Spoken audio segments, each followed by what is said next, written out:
Ronaldo ছাড়াই ৯-০ গোলের দাপট, আল নাসেরের ইতিহাস গড়া জয়। সৌদি প্রো লিগের প্রিন্স হাতলুল বিন আব্দুল আজিজ স্পোর্ট সিটি স্টেডিয়ামে এই ঐতিহাসিক জয় তুলে নেয় আল নাসের। লিগ শিরোপার দৌড়ে ছিটকে পড়লেও এই জয়ে আল নাসের পয়েন্ট টেবিলের তৃতীয় স্থানে উঠে এসেছে। ৩১ ম্যাচে তাদের সংগ্রহ এখন ৬৩ পয়েন্ট। এই ম্যাচটি ক্লাবটির ইতিহাসে সবচেয়ে বড় জয় হিসেবে রেকর্ডে ঠাঁই করে নিয়েছে। এর আগে তাদের সর্বোচ্চ জয় ছিল গত মৌসুমে আবহা ক্লাবের বিপক্ষে ৮-০ গোলের ব্যবধানে। অধিনায়ক রোনালদো ম্যাচের স্কোয়াডে ছিলেন না। গণমাধ্যমের খবরে জানা যায়, কোচ স্টেফানো পিওলি শারীরিক ক্লান্তির কারণে তাকে বিশ্রাম দিয়েছেন। তবে তার অনুপস্থিতি আল নাসেরের দাপট কমাতে পারেনি।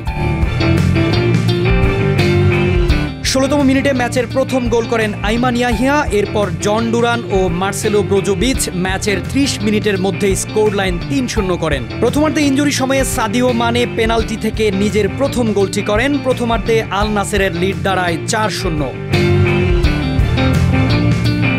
বিরতির পরপরই ডুরান নিজের দ্বিতীয় গোলটি করেন। এরপর মানে পরপর ৩টি গোল করে হ্যাটট্রিক পূর্ণ করেন এবং ম্যাচে নিজের গোল সংখ্যা দাঁড় করান ৪। ম্যাচের শেষ দিকে মোহাম্মদ মারান আরেকটি পেনাল্টি থেকে গোল করে স্কোর লাইন করেন ৯-০। এই জয়ের মাধ্যমে আল নাসের দেখিয়ে দিল দলের নির্ভরযোগ্য খেলোয়াড় রোনালদোর অনুপস্থিতিতেও তারা বিপক্ষ দলকে পুরোপুরি ছাড়খাড় করতে সক্ষম।